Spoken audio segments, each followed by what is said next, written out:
to come in from the hallway. So I want to remind those of you that are here that the reception at the Science Center starts tonight at 6 p.m. and there will be shuttles available starting at 5:30 from the Marriott, so that is going to be a lot of fun. People are coming in? Yes? Okay. Denise? Okay, perfect. All right. I am going to introduce our last panel of the day. We're on our kind of on the closing part of the day, and this is a series of TED Talks from startup stories. And Denise Garth from Majesco is going to moderate this session. She is the Senior Vice President of Strategic Marketing at Majesco. And as you may know, Majesco is a provider of insurance technology, software, and IT services to insurance carriers around the world with an international footprint. Denise is a recognized industry leader with experience as a CIO in both the life and property casualty segments of the industry. And prior to joining Majesco, she served a stint with Accord, where she drove their international expansion and market presence. She was also Executive Vice President at Innovation Group, where she was responsible for strategic marketing and global marketing strategy. She's a graduate of Central College in math and computer science, and she's done MBA work at Northern Iowa, University of Northern Iowa. So please join me in welcoming Denise so she can kick off this panel. Thank you. Betcha. So, good afternoon. We recognize that we're the last here. I think I better step away from there because I'm mic'd. We're the last between you and drinks, but we're going to make this an exciting session. So the way we're going to start is I'm going to bring up the panel, and they're going to do a 10-minute TED Talk of the 3 InsurTech startups. And then I'll be moderating a session with some questions, and we'll also encourage the audience to submit questions that we can use as well. We also have a special guest, a Gen Z individual from Waukee High School. He's a senior, wants to become an actuary, and we'll be asking a few questions as well. So without further ado, please let me introduce Ben Height, our Waukee student. Seat over there. Gregory Bailey, CEO of Denim.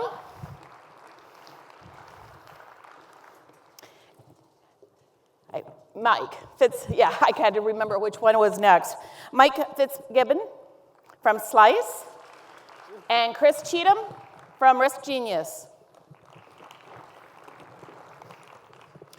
And Chris, you are first up. Oh, I am, okay.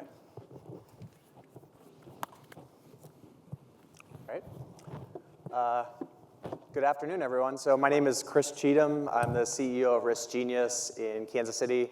So just briefly, we've applied machine learning to insurance policies in order to create policy automation. For today's talk, I decided to focus on just 10 tips, things we've learned over the last few years of doing RiskGenius, and a secret. So you have to stay to the end for the secret. So number 1, the formatting got messed up. Number 1, don't use PowerPoint. Always use Keynote because PowerPoint screws up all the fonts. Other number 1 is find your insurance nerds. So this means find your community. If you're starting a company, if you're looking to do some innovation inside your insurance carrier, find your insurance nerds. We are all, I'm sorry to say this, we're all insurance nerds because we're here right now. So find your insurance nerds for whatever your niche is in the insurance industry. So Brian and Nick, I was just talking to Nick Gerhardt. Where is he at? Hi, nerds. Those are my Iowa insurance nerds. That's why I'm here. Number 2, never ever go all in on one customer, right? So for the insurtech companies out there, that's very important. I'd say that's also important for the insurance carriers and brokers out there. Don't go all in on one tech company, and don't ask us to go all in. I've made this mistake twice. I will not do it a third time. I swear to myself I will not make that same mistake. It's very tempting. Don't go all in. There's too much change that happens between technology and people and use cases and priorities. Don't go all in. Number 3, I stole this from Peter Thiel, the book 0 to 1.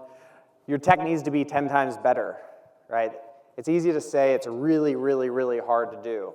Incremental improvements are not enough. When we first started RiskGenius, we were thinking we'll just create software that allows people to redline policy documents. That's not enough. Redline already exists. Just because I was going to allow people to collaborate and talk about their policy documents in one place, not enough. So we had to interject the machine learning into that solution to make it something that's 10 times better. And you'll know when it's 10 times better, by the way, when you hear, the other day we heard this comment, a woman told me she saw the software and she said she wanted to cry when she saw it, right? So that's when you know that your technology is 10 times better, when someone wants to cry. Number 4, creating technology that's 10 times better is like having a baby. So if my wife was here, she'd be yelling at me from the audience, so if you want to yell, that's totally fine. It's not as painful as having a baby. I don't know what that experience is like, but it will take a lot of time, right? 9 months minimum. I really am a big believer in this. Important technology takes time. And most likely, that 9 months, you're going to change course. You're not going to necessarily pivot, but you're going to change course. You're going to change something. Add another 9 months, right? This just keeps happening. If you're building technology that's important enough, it takes time. So just as an example, up on the screen is a whiteboard I did when I was talking to our very first prospective customer about RiskGenius. That was July 29th, 2014. And it's pretty exciting that number 4, analytics, we're about to release that on Friday, right? It's taken that long. We have lots of other stuff built in now, thanks. But I just thought that was hilarious to see that screenshot. I went and pulled that just for this presentation today. It takes time, right? And big, important changes to the insurance industry aren't going to happen overnight, but they are going to happen. They're happening right now as people are building. So let the building happen, understand there's going to be problems along the way, and keep supporting them as much as you can. Number 5, right on time. This is perfect. If you pivot, pivot hard. But I actually don't really like the word pivot because it means you're sometimes giving up too early. So if I could flip these around, product market fit is greater than pivoting. I think a lot of times people that are building insurance technology or any type of technology, they move to something else too quickly. When you're digging into something complicated like insurance, you have to keep digging. When we created RiskGenius, I made one of the stupidest assumptions I've ever made in my life. I assumed every insurance policy looked like an ISO insurance policy. Dear Lord, my programmers wanted to kill me when I came back. I was like, yeah, there's like 250 other formats out there. So you have to dig in and you have to keep learning that stuff over time. Thank goodness there's no investors of our company here that can hear about these mistakes. But dig in, figure out the industry. It really sometimes bothers me when I have technology people come up and say, how do I get into the insurance space? Go talk to insurance people. Go back to slide 1, find your insurance nerds, learn about their problems, and then build something. Don't build stuff just to build stuff. Number 6, don't hire salespeople until you hit 1 million in revenue. It's a very arbitrary number, but I'll tell you that is our number, right? And I've made this mistake twice too. It's really unfair to salespeople to hire them when you're still building your product. So don't hire salespeople until you've really figured it out and they have something they can sell. And I'll tell you, if you're part of a new company, you're going to be out selling your product as the founder anyways. You're going to help close that deal. So you might as well just do it from the beginning to the end. You'll learn a whole lot in the process. You'll get to talk to the customers and learn what they have to say. So insurance companies, don't be freaked out when the CEO shows up at your door ready to talk about their product. That's how they learn. That's how they know what to build. Number 7, practice telling your story every chance you get. So I'm a big believer in storytelling. I read as much as I can. I try to watch presentations whenever I can. I love studying how people present stuff. 1 million cups is in almost every Midwest city now. It's a great thing to go to learn how people present their ideas. There's nothing more important. So I'm going to show you a horrible example of storytelling. Oh dear. That's my slide. This is the very first time I pitched RiskGenius. So we use artificial intelligence to understand insurance policies, and I use that, and I don't even know what it means. And we did not get investment from that person I pitched, and I actually am going to write him an email after this and apologize for this slide. It makes no sense. But 2 years of doing this pitch, and you get to this, right? We take a policy, we break it into clauses, and then we categorize those clauses. It takes time to learn your story, to hone what you're telling people, and then to get it down succinctly so you can tell people in literally 3 pictures, because that's what it really has to be at some point. There's a lot of noise in this space. Let's see what else. Number 8, throw haymakers. So if I ever write a book, it's going to be called Haymakers. I already know it. I'm a big believer that you have to do big things and make big pronouncements, big offers in order to get far in the insurance industry. So number 1, if you're selling this technology, force people to make decisions, right? You can't yell at them, you can't shout at them, but you can say, hey, in order to do X, we're going to do Y, right? Or in order to do Y, we're going to do X. Present contracts to people. This is things I've just started learning. Otherwise, you're going to be in proof of concept land for the rest of your life, right? So insurance companies get comfortable with the fact that, yeah, you might pay a little bit for a proof of concept. Yeah, maybe we'll negotiate some small contract. That really is actually important because it forces people to essentially commit, right? It's all about commitment, and so force people to make big decisions. Keep adding so much value to your product that people can't stand it and they have to say yes, right? At first, you want to price those features in. Don't do it. Just keep adding more and more layers of product until it's so good they can't say no, and be ready to walk away. So that goes back to find your insurance nerds, have lots of people that like your product, and also don't go all in on one customer because you'll be in big trouble if you have to walk away. Number 9, I have 1:30 left. Inbound marketing is so much better than outbound cold calls. I know this from a personal standpoint. I used to do outbound calls to lawyers trying to sell them claim document software. It was horrible. I really did not enjoy my life at that time. Inbound marketing is really fun, right? Because what you do is you tell people about what you're doing. So I am very possibly annoying on LinkedIn because I post all the time about what we're doing. We do a lot of policy analytics. For example, right now we're studying 51 cyber insurance policies and scoring all the clauses and all the insuring agreements within those clauses to see which ones are most similar, which ones are most different. So I write about that a lot. And my insurance nerds love that, and they sign up for reports, and I share the reports with them and the data. So that's how you build a big crowd. You find more insurance nerds. Do that. Tell people about what you're doing. It doesn't have to be about the end product. Tell them about the process. It's something from Gary Vanderuck. I think I totally mispronounced his name, but talk about the process, because people want to hear about that, even in something like insurance where we're used to the finished product at the end. And then finally, you have to get lucky. I've gotten lucky twice. So even before we launched our software, this guy named Rick Huckstep from London wrote an article calling us the Google of insurance policies. I was like, that's a really good idea. Somebody should create that. So we decided then to try to create that. So now we have a search engine built into our software. That resulted in like 200 demos within the first month. It was totally crazy.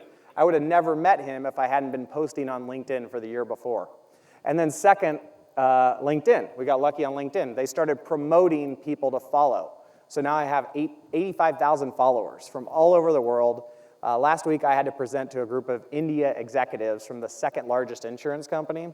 And literally, I went on to LinkedIn right before. I was like, somebody tell me about manuscripting in India. Before I knew it, there was 10 comments. I knew exactly what I needed to say during the presentation. Just, it's amazing. It's wherever your nerds are, go find them, bring them together, and start talking about what you're doing. People want to hear about it. So thank you for your time. And by the way, the secret, none of us up on the stage, well, Majesco's made it. None of the rest of us have made it. So we're all doing exactly like you. Well, not true carriers either, but the insurtechs out there, we're all struggling, grinding, trying to make sure we get to the end goal, which is really happy customers. So happy to talk to anyone afterwards. Thank you. Next up, Mike. Well, thank you. I'm really happy to be here today. I'm Michael Fitzgibbon, Chief Underwriting Officer of Slice, and I'm going to tell our startup story. But before I tell our startup story, I want to tell a story about coming here to tell the story. So when I was first asked to come and give this talk, I thought, I want to have an amazing presentation, just a fabulous presentation. So I conceived a video, and it would be a live action video. It'd last about 90 seconds. It'd be really exciting, be really funny, and would have a great message at the end.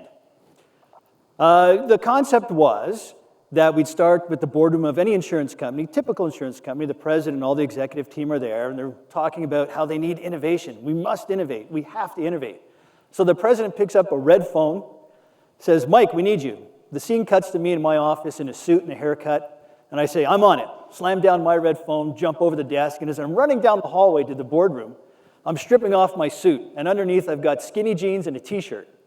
And then maybe we'd have some CGI so I could grow a beard just as I run down, and I start looking like a real true Silicon Valley hipster. And I become innovation man. So I arrive into the boardroom, I slide right in, and everybody looks at me like I'm from Mars. Like, what are you doing here? I said, well, didn't you just call me? The president says, oh yeah, problem solved. Next quarter, we're going to appoint an innovation officer. Thanks for your help. So the moral of that story, there's two things going on. One, unfortunately, I think a lot of innovation, the approach is to just treat it as a project rather than a way of life. So I'm hoping to see that change over the course of this year. And the second one is to show you the video, if you like. So if I can ask our tech guys to go to the next slide, and please play the video.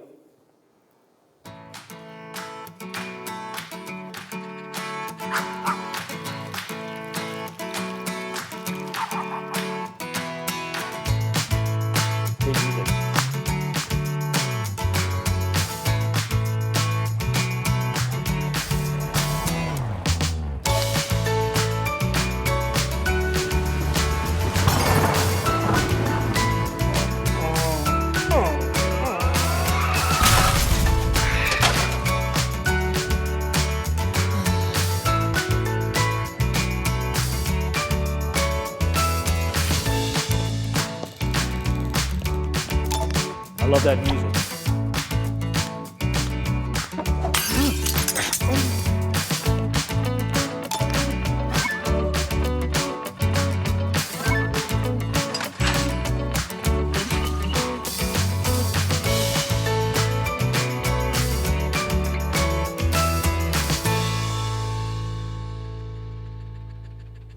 All right. Well, not quite the live action video that I conceived. And the point there is that when we try to innovate, we can't get stuck on the original idea. You have to innovate that idea. So we might have a great idea, it might be very innovative, but you got to constantly innovate it throughout the process. So from concept to execution, you get something that's vastly different, but hopefully much better. I think we'd agree that that video is a lot more useful and purposeful and describes our company a lot better than the vanity project that I had envisioned for myself. So as we conceived the idea of Slice, it really goes back 10 years.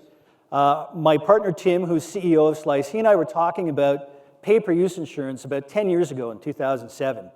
Meanwhile, a few years later, Tim and my other partners were involved in a venture where they were putting small commercial policies online.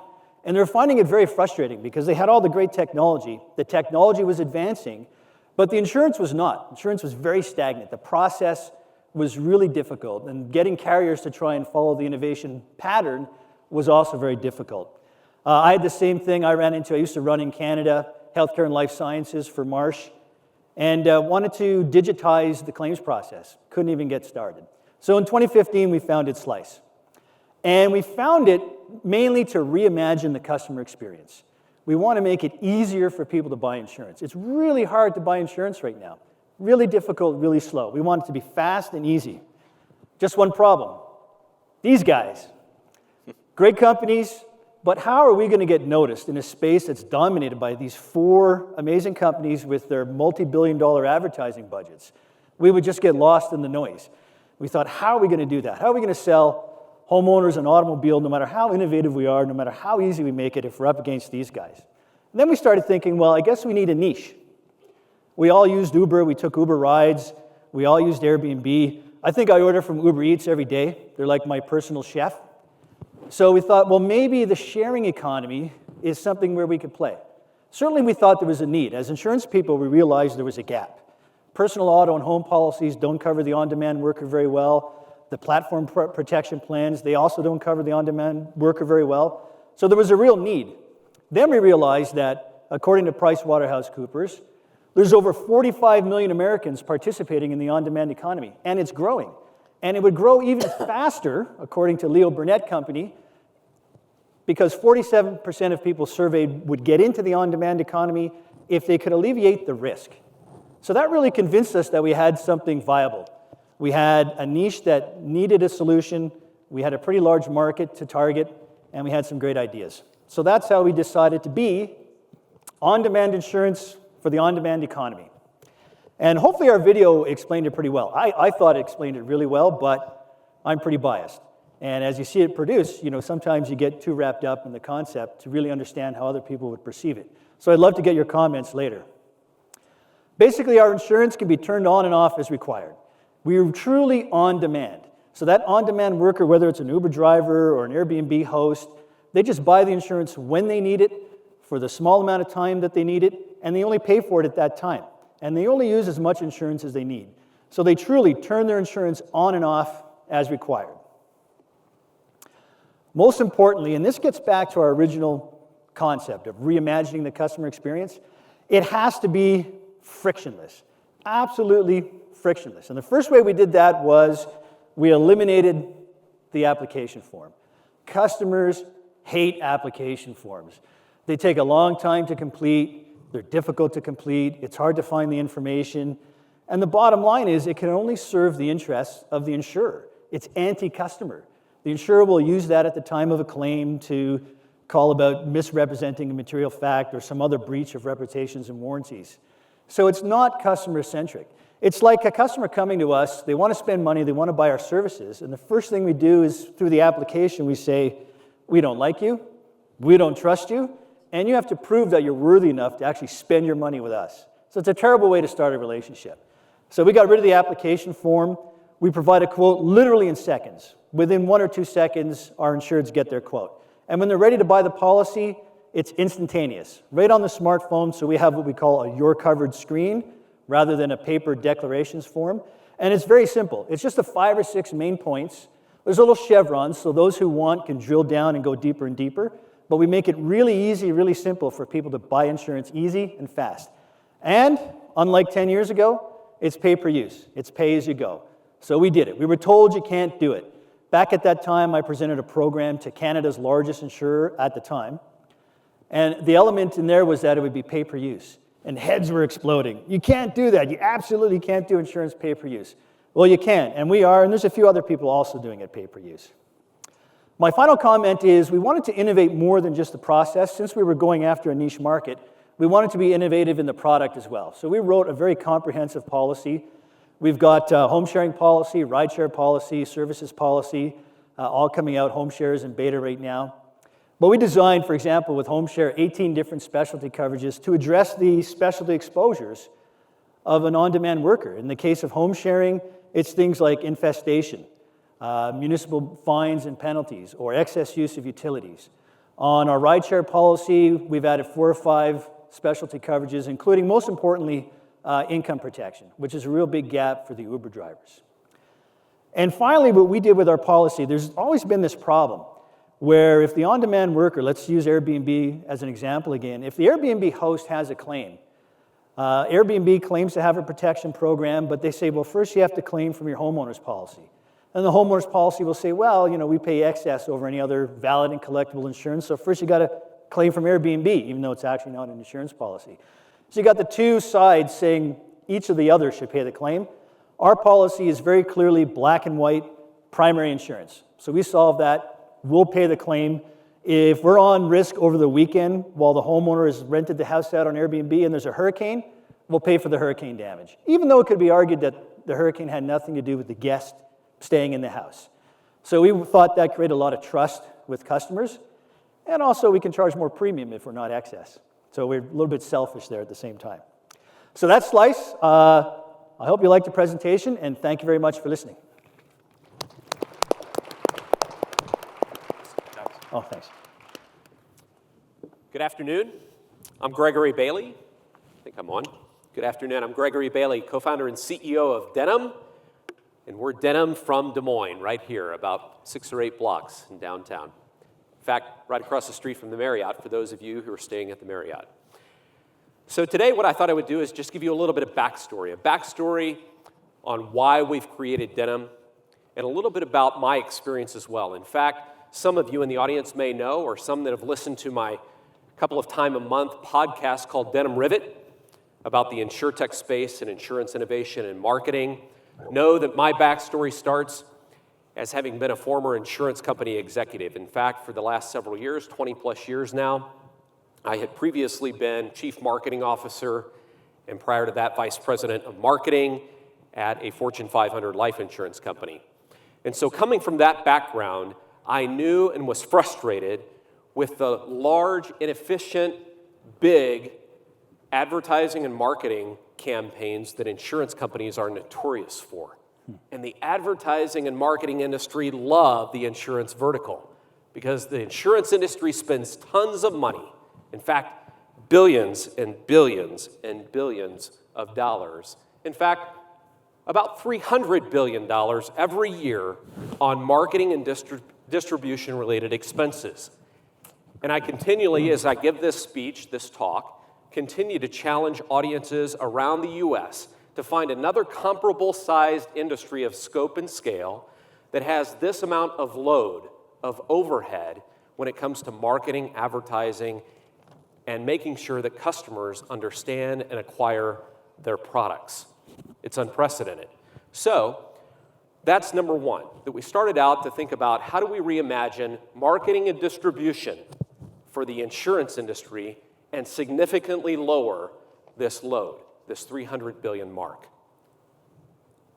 It's also important to understand consumer behavior, and consumer behavior has changed drastically just in the last few years. I would suggest the shift began in 2007, about 10 years ago now. Why? Because it's when Steve Jobs stood on a stage and introduced the iPhone to the world. And with that, consumer behaviors fundamentally changed forever. 223 million Americans now are smartphone users on a daily active basis. About 2 hours every day, average Americans, we go to our smartphones and we open up a social media news feed, a social media app, to check in with friends, to gain information, and to communicate with others. And more and more and more, when we look at firms like Facebook's quarterly earnings reports, we know that also consumers are engaging with ads in a pervasive way on these social media platforms. So about 2 hours every day. That's a lot of attention span when it comes to marketers. And we know that about half of all insurance is shopped for and purchased based on a major life event. So we combined all of this information and we thought heavily about, well, how do we introduce a new platform, a digital platform that takes advantage of these elements? It's the mobile and social channel, as we like to think of it. In fact, whether you're a consumer at a life stage like an expecting mom or a young millennial couple that's moving into a new apartment, there are insurance implications, as we've just heard some about, at these major life events. This is nothing new. As a former chief marketing officer, I know this all too well. But we wanted to take it a step further, and we knew that consumers looked a lot like this, that our eyeballs and our attention span continually are focused on that feed on our phone. The second part of this is that we knew that the agent population, and whether you refer to agents as distributors or brokers or producers, advisors, the agent population is aging. And consumer behavior and agent population, an aging agent population, is a collision course that the industry is frankly not prepared for. So with that in mind, we knew that we had to reinvent the entire supply chain. You see, the insurance industry for many, many decades upon decades upon decades has been about what I would suggest is a linear supply chain, where we have insurance companies on one side, an intermediary in the middle, and a consumer on the other side. And those process, the manufacturer would distribute a product or a service through this supply chain. But you see, the mobile phone and the social media feed have fundamentally changed this through what we've heard today is digitization. And with the mobile phone and the social media feed, we now are in a world where we need to be thinking of systems of engagement and insights, where in fact consumers and manufacturers begin to think of themselves as co-creators, co-inventors. You see, consumers take actions that spin off data, and spin back insights to manufacturers and companies that then can optimize and build better, more efficient, better value into their product offering. We believe that there's likely a combination of lower pricing in the future as a result of insurance products and better value received by the consumers. So we have to reimagine and think about the business model, the fundamental structure, in a different way. So we came up in the early days, about 18 months ago, we came up with this, and we said we're going to change the way insurance companies advertise, engage, and sell. And then in my mind, we need to do that at scale, because that's, after all, that's what great technology does. But more recently, we've begun to think about this slightly different. And when we talk about reimagining marketing and distribution, we're now speaking in the term of the consumer, where we will reimagine the way consumers engage with and ultimately buy insurance. So a slight difference. How do we do this? Well, we do this through a patent-pending digital engagement platform that we've begun with social media advertising in mind.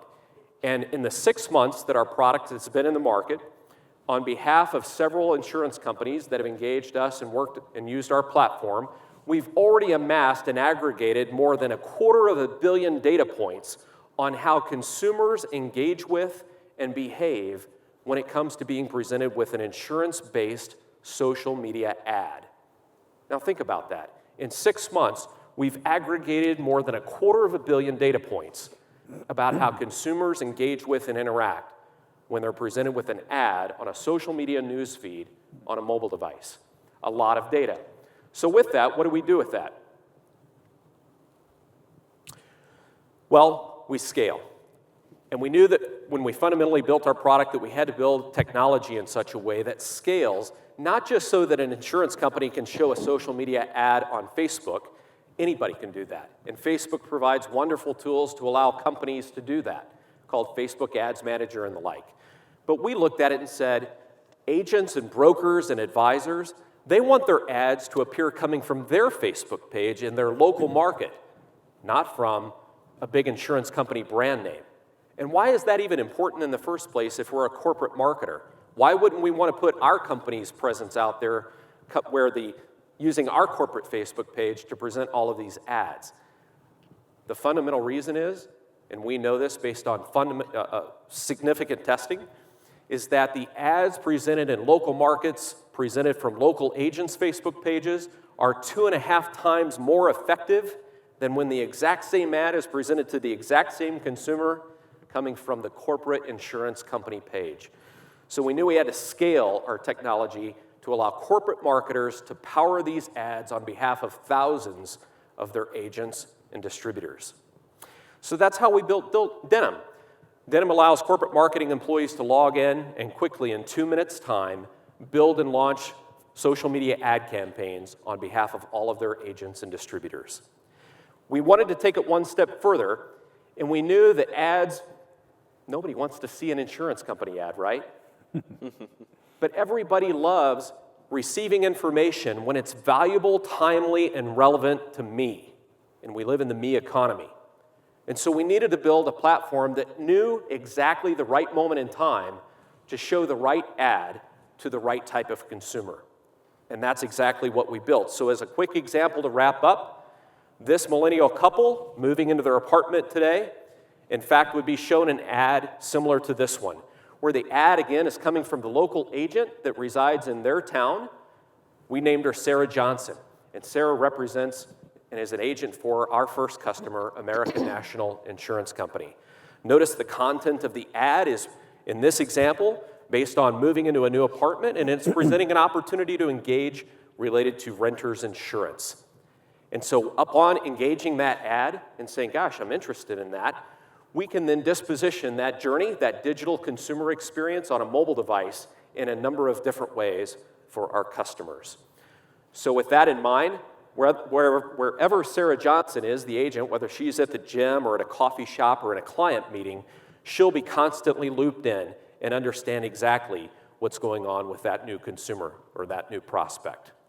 So we're excited to have great partners and great customers, great investors, great supporters. Appreciate all of you being part of the community And we're Denim. We're right here in Des Moines. Thank you. Excellent. You get, All you get to right. keep the clicker. Keep it. So one of the things that we talked about when we were on the phone together the last couple of weeks is that each of you, and some of you went into it in more detail than the others, saw in the market unserved or unmet needs that were not being met by existing insurance companies today or by technology today. Why is there such a diverse set of unmet needs or underserved needs in the market, and how can others identify those? Start with you, Chris. Okay.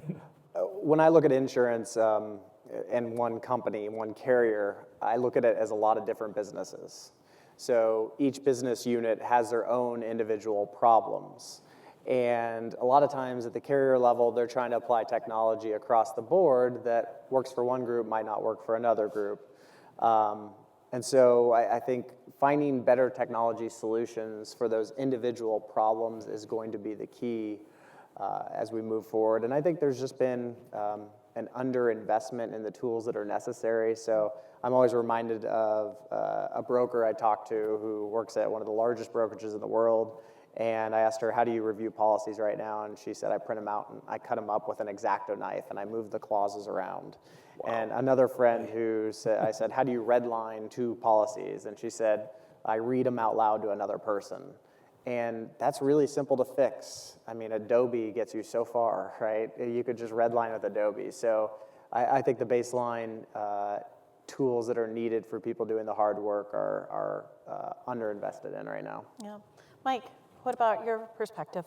Yeah, I agree with what Chris said, and I would go a little bit further and just say technology is a tool, and I love that Chris mentioned it, a tool, because I think the attitude also has to change.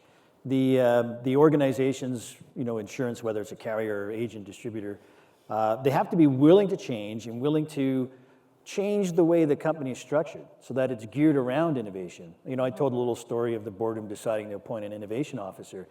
That doesn't work. And I wrote about this the other day in LinkedIn, but you see some companies creating sandboxes and garages, and to me, they put more creativity into the name than they're actually doing to produce innovation. So I think because of the lack of the willingness to change fast, it just goes slow, and all these different gaps are being left behind. Greg? Yeah, I just look at it from my background. My experience said a couple of decades, I guess, of marketing, product development, national sales management, distribution for life and health related companies in the industry. And as I mentioned, getting a little bit frustrated at the end of those couple of decades with the pace of change. And you've alluded to this, that it's just not keeping up. It's not happening fast enough. And so if consumer expectations are moving at one speed, and let's call that 70 miles an hour, and the insurance industry is only able to move at 50 miles an hour, it'll never catch up. And so we thought about that long and hard when we took the leap of faith to start Denim and suggested, look, we can partner and come alongside those that are traveling 55 and help fill that gap, that speed gap. And so that's just one of the ways we think of it. Now, the other side of that, though, is not trying to solve everything, right? We've specifically said, hey, my background and kind of know-how is marketing and distribution of insurance. And so how do we play within that space and create something that, obviously, you mentioned product market fit, right? The market says, hey, that's a good fit for us, and that we can deliver value that way. One of the things that I just wrote a blog on is about the knowing-doing gap. We know all the challenges that we've got as an industry. We may start doing some planning, but we very rarely move on to doing. Sure. And so there's this big gap, and I think that gap is because we're a little bit fearful. So taking that into consideration with the insurance companies that are out here in the audience, how would you kind of help them move from the knowing to the doing with some of your solutions? I mean, instead of thinking they can build everything themselves, how can they kind of engage the InsurTech community to leverage some of the technologies that you all are bringing to it to fill that gap between knowing and doing? So when I look at InsurTechs, I discern between 2 types. There's the kind of front-end mousetraps that are collecting and catching customers. So like Slice, kind of like a Denim where you're advertising. And then the back office tools like RiskGenius that's helping with the policy review. And so I guess one suggestion, and this is very self-serving, but don't forget the back office, right? The back office needs a lot of help. That's part of the reason why there's opportunities for like a Slice and a Denim, is because the back office systems can't keep up with the modern technology and what needs to be done on the front end. So you mentioned not being able to do on demand at other insurance carriers. It's because the back office isn't even ready for that yet. And so I think when we talked about AI on the previous panel, artificial intelligence, machine learning, that is going to make a huge impact on the back office, and it's going to improve stuff dramatically. So I guess think about those back office systems and how they can be improved with machine learning. I love the previous comment, don't just think that you have data and machine learning so you have a solution. There's a whole lot of other stuff that goes into it, including, I think, the most important thing is UI. Because if you just tell your users that we have AI, they could care less, Right. frankly. They just want to use software that works. And so the UI is everything. Greg? Yeah. I think it's complementary. You're the back office, the back end of the insurance company. We fundamentally think about it in the customer facing, the customer acquisition point of view. I like your comments about UI, that we have to think about how consumers are and put ourselves in their shoes, and we are consumers at the end of the day. So how do we want to do business? And we want to do business on our terms, on our time, and quickly. I think those are, you've alluded to some of these, Michael, Fast, that, yeah. it's got to be easy and intuitive and just kind of almost like second nature, like breathing in a way that, hey, present me with something that's relevant to me and allow me to do it on my terms then, quickly. And so as I think about insurance companies, kind of going back to this, I think we can help in our individual references and areas that we work on, that way. We have team members who are great at UX and UI. We have great software engineers building wicked smart software. And so these are ways that we can help. Yeah, I think exactly. And change either happens from inspiration or desperation. And, we can help inspire people to change, and we're out there trying to do that. But some people, I think, they need to get to that desperation point, and then they will change. And hopefully they'll come calling on us three for their different needs. Instead of, oh, this too shall pass. Yeah, exactly. Exactly. So we're going to kind of transition over here, and I'm going to ask Ben to ask his first question, our Gen Z here, to these insurance experts here. Can I ask a question first? What is Gen Z? Oh, yeah. Even I'm not entirely sure what that means. Is an age group when they turn 18. Oh, okay. It's the age group. They're after the millennials. I'm out of touch with stuff. Yeah. All right, so my question, I was wondering, how does the product that you have right now differ from your initial plan, and has it evolved based on new inspiration, or have you had to scale back based on just an impossibility of an idea? We'll start with you. Yeah, you bet. So it has. I can give you a couple of specific quick examples. I know we probably have some compliance or legal folks in the room, in the audience, and our original product, as I built elaborate PowerPoints and even Sharpie black marker sketches and stuff like that, had a compliance module, and that was going to be one of the first things that we came into the market with. And luckily for us, and I just wrote another LinkedIn post, I kind of mimic you and follow you, Chris. But a couple of weeks ago, we just had celebrated 18 months in business officially, and I wrote three lessons that I've learned about building Denim. And the very first thing I learned was about the importance of product market fit, and I talked about that we were fortunate to have had access to American National Insurance Company, and we created right away this very, very tight and timely feedback loop.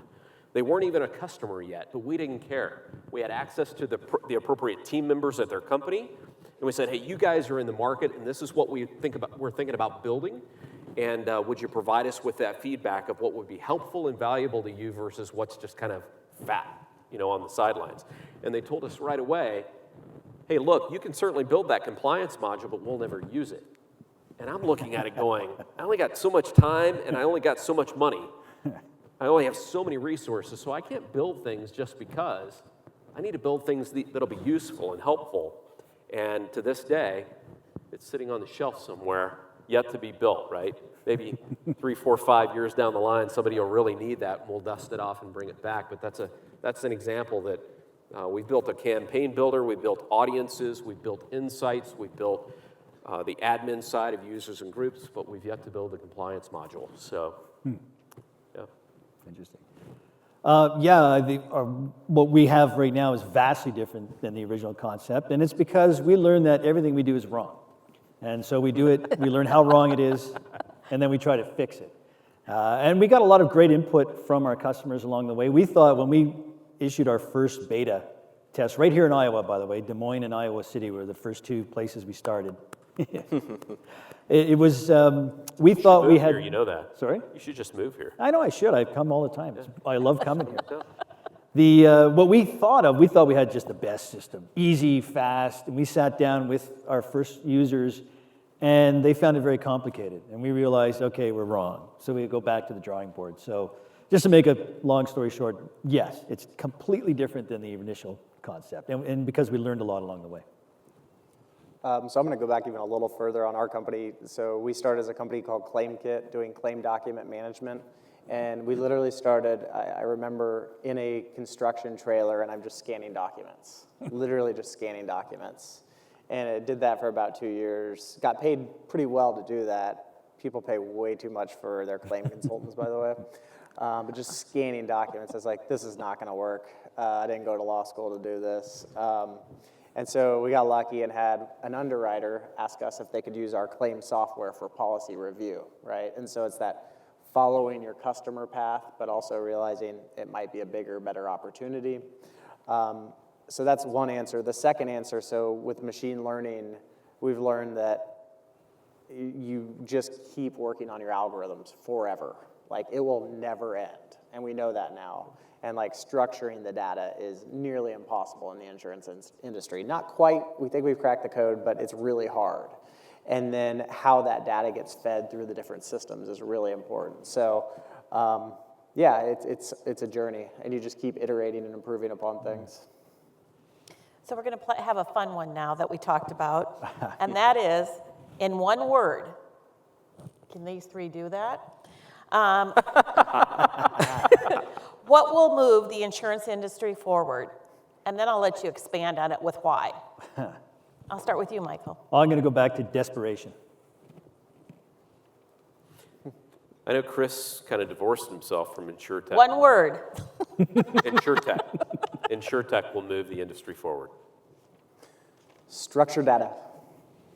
Structured data, That was 2 words. slurred. Yeah. Yeah. So why? Why? Why did those three? InsurTech. Why InsurTech? It's probably not even a word, right? I don't know. We created it. So Yeah, it's a living thing now. there are those who believe that, you know, the insurance industry is going to be fundamentally disrupted. You know, Uber takes out the taxi industry and transportation logistics or whatever they're working on nowadays. And some hold that point of view that a player is going to plop down in the middle of the insurance industry and everybody else is going out of business or significantly be impacted. I don't hold that point of view. I hold the point of view that in all the buzzwords, right, which I don't like necessarily, but the buzzwords are that the ecosystem, I think the InsurTech ecosystem will win. And that includes InsurTech companies and founders like us. It includes the insurance companies to take the risk in some cases and the underwriting component of that. It includes investors and partners. It includes an entire ecosystem. And I think that analogy I used earlier about 70 miles an hour versus 50 miles an hour, there's a gap. And others can come in, and I believe that InsurTech startups are coming into that void to help fill that gap. Mike. Yeah, I say desperation because I think it'll get to the point where a lot of insurance organizations really start to see that they're being left behind. And it's going to hit the bottom line. And I think, I also agree with InsurTech, by the way. One of the things we'll probably see is that non-insurance type companies start meddling in the insurance business. Tesla, for example. So we've seen Elon Musk wants to integrate or embed insurance right into the autonomous Tesla that he's building. when insurance sort of becomes that kind of model, it could start to leave a lot of insurance companies behind. And I agree, I don't think there's going to be this huge disruption. And I don't necessarily like when people refer to Slice as a disruptor. Our goal is not to disrupt. Our goal is to make money. And so we've chosen this means to do it. But we won't disrupt anybody. A little old Slice will grow slowly but surely, I hope. But yeah, that's why I say desperation. I think when other players are in there, it's going to be a strong signal to the insurance industry. Okay, Chris? So I said structured data, 2 words, sorry. But Hyphenated. yeah, there's so much data floating around in carriers and brokers, systems and offices that is totally unstructured. It boggles my mind. Take an insurance policy. The most important part of the insurance process is a totally unstructured document. So people can't find what they need in those documents very easily. Most carriers can't even run a search across their library of endorsements to find the content in them. So there's just this massive problem of this unstructured data, and I believe fundamentally the carriers and the brokers that figure out how to structure that data will win. And I think there's a pretty good example out there of a company that figured that out pretty quick, which was RiskMatch. They just got bought by Vertafore. They play in that space where they take unstructured data and make it structured, and they sold after 4 years. So that is how I think the industry will move, is to structured data where people can actually use it for multiple purposes. So one of the things that we talked on the phone was around, it ties to what we started off with, unmet needs and underserved markets. And in some cases, it's really tied to some of the demographic changes and some of the traditions of our industry, where our business models, our processes, and our customers that we've served, it's been pretty much the same the last 50 years with not a lot of change. There's been a little bit of innovation here and there, but not a lot of change. But now we have this new generation, and you two in particular are kind of going after a different generation of buyers. And people that are going to kind of interact with insurance. And it's almost like there's a separation of the business before the digital age and the business after, to your point, Greg, with regard to the smartphone. How do you kind of see that, and how do you see the industry needing to kind of maybe rethink that, that there's a different set of business models for the future that are really going to be their growth options versus maybe the products and services and the way we've done business in the past? Yeah. No, I said it earlier. I think in 2007, we're just 10 years later starting to figure out the impact that jobs had, right? And the introduction of the iPhone or any type of smartphone device. And many, many companies are using that form factor as their bedrock, right? That they're building on, that real estate, as I like to call it. I think of it as the phone and the feed, as I indicated. The feed is the news feed of a social media app because it's so intimate, it is so personal. It's customized through the social media algorithms just to me, right? And I see every Saturday morning, I see Chris's children eating donuts and smashing them all over their face. And I love that. It's Cheatham Donuts Day, right? Yep. And he knew nothing that I would say that, but the question becomes, how can businesses use that real estate? And how can the insurance industry use that intimacy, that real estate, to the advantage of not just making money, but the advantage of being personal and relevant and in the right context to start a conversation and create the beginning of a new digital journey, a mobile and social journey that a consumer says, this is valuable and helpful to me to go on this path with you. And that path may only be a minute or 2 or 3 or 4 minutes of an engagement on a mobile device. But I think that's a powerful example of working with people, and we have to realize there's a segment of the population out there that's the only way they'll do business anymore. And if we realize and come to grips with that, then we can start to make some progress. Mike? Yeah, because we're entirely digital insurer, and we built a smartphone app, and we're doing everything on demand and through the smartphone only, we thought our customer would be a younger generation. And we were kind of surprised to see that most of our customers are over 50 years old. Many are retired. They're somewhat wealthy. They own beautiful homes. And I think it goes to show that sometimes you see the unexpected. After we learned that, of course, it made sense, because what our first product does, and I think it's going to be much different when we start doing our rideshare product, but that first product, our home share product, it's geared for homeowners, and homeowners generally aren't 20 years old or 22 years old. They're older. They're my age, 50 and older. And they're very comfortable with the smartphone, at least, of course, our customers are, but I think it's reflective of most people because the apps are so easy to use. The brilliance in behind some of the apps now, they're just so easy to download, easy to use. It just works for everybody. So I think about the insurance professionals and insurance nerds that I've met that work within the brokerages and the carriers, and it's going to be so important to have modern technology to retain your employees. So I'm thinking about an example, a carrier that we worked with, and we introduced a Google-like search engine for them across their policy library. And so in the same day, I showed it off to two people, a younger underwriter, and he's like, okay, cool, because he expects it, right? He expects to be able to search across his library of endorsements. Right. And then showed it to like a senior underwriter, and they're like, whoa, what just happened? How did you do that? So it was two totally different responses, and I think as the younger professionals enter the market, and I know there's a whole retention problem and getting people to enter the insurance industry as professionals right now, the more you can modernize your technology, the better off you're going to be with your workforce. So Ben, over to you. All right, Chris, you kind of spoke to this in your presentation, but how are you able to get the word out about your product and persuade your first customers to use your product rather than a more well-established one or just no product in general? Yeah, that's a great question. So we had happy hours, right? And we would have a happy hour, and I would invite the insurance nerds in Kansas City to come meet me and play with the software and look at it. And we would do that for about 10 minutes, and then we would just drink beers, right? And that was cool, and they liked that. And it started, and I tried to bring together like the best and the brightest that I could find and people I like talking to and I thought would like meeting each other. So that's how we started creating a community.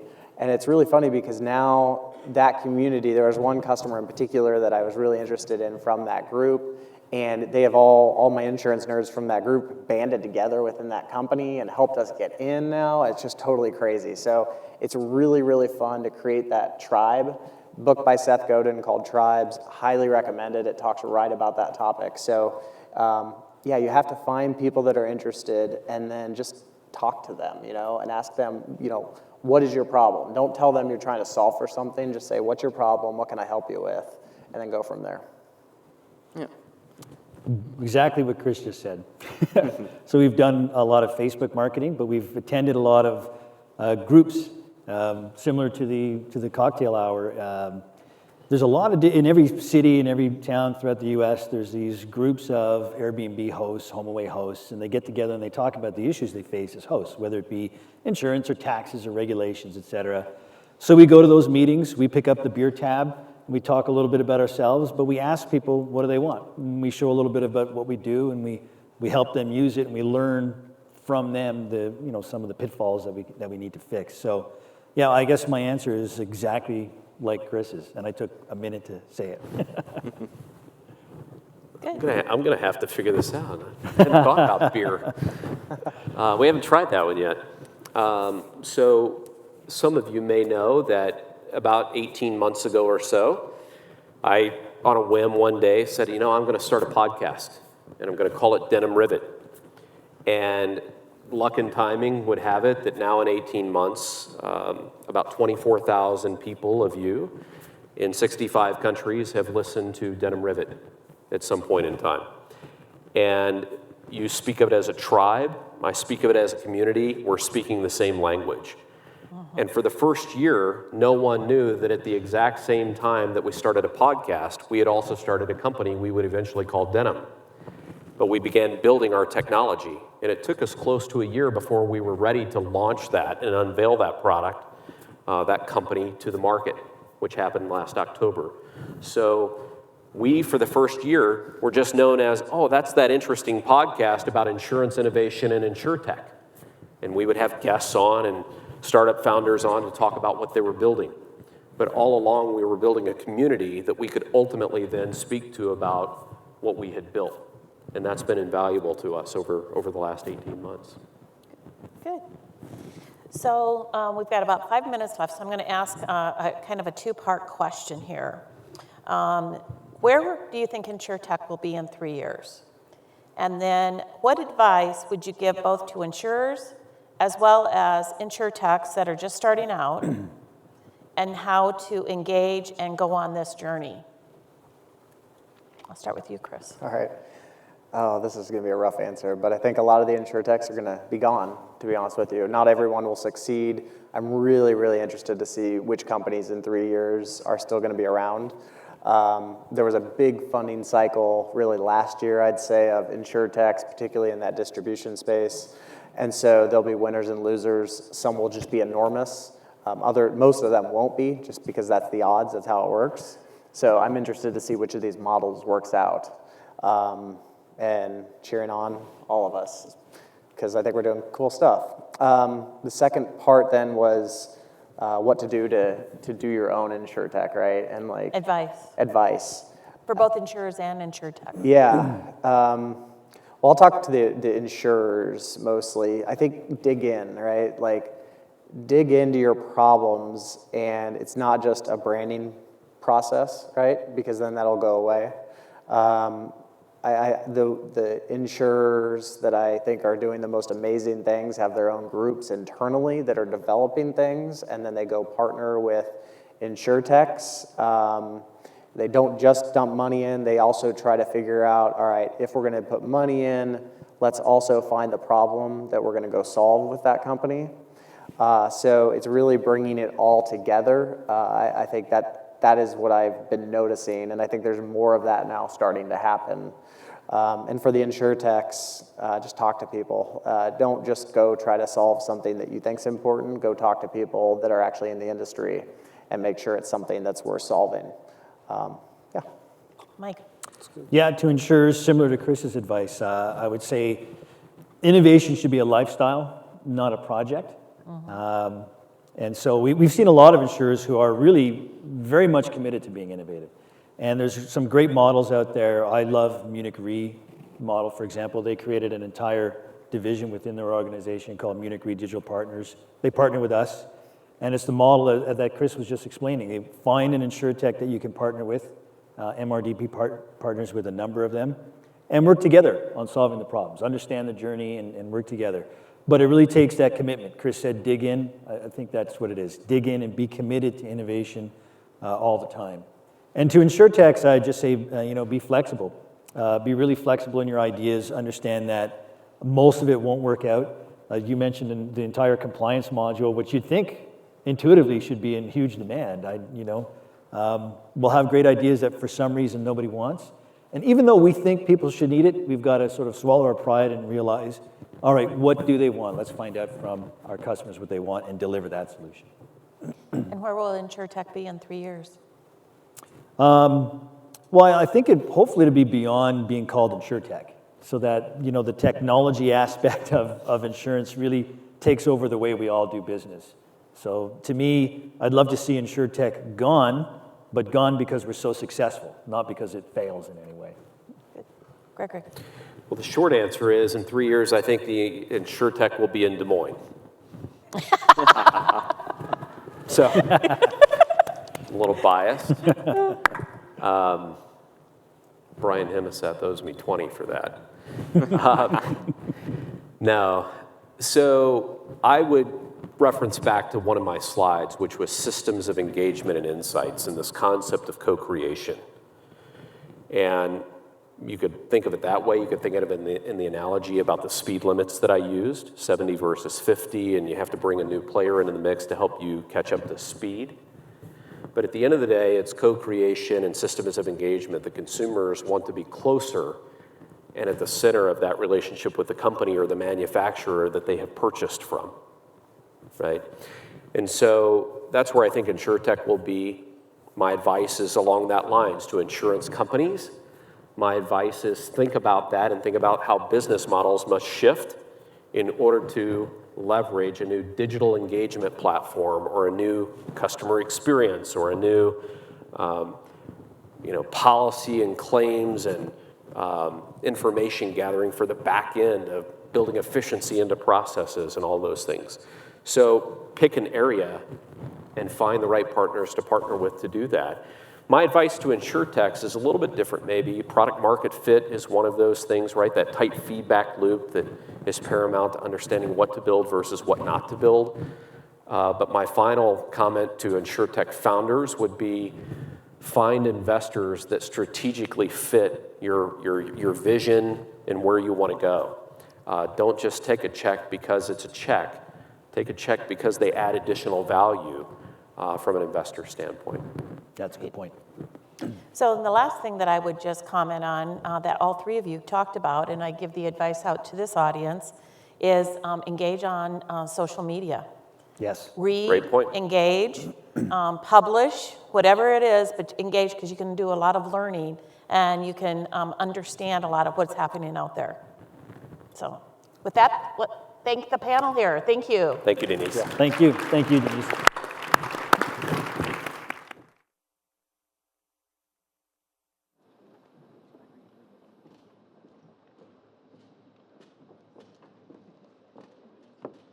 Okay, thank you very much, Denise and the rest of the panel. That was a terrific panel. That brings us to the end of this part of the program. Reminder that the reception is at 6 o'clock. Buses are going to start departing from the Marriott in 8 minutes. Breakfast is tomorrow from 7 to 8, and we will start our program again at 8. So have a wonderful evening, everyone.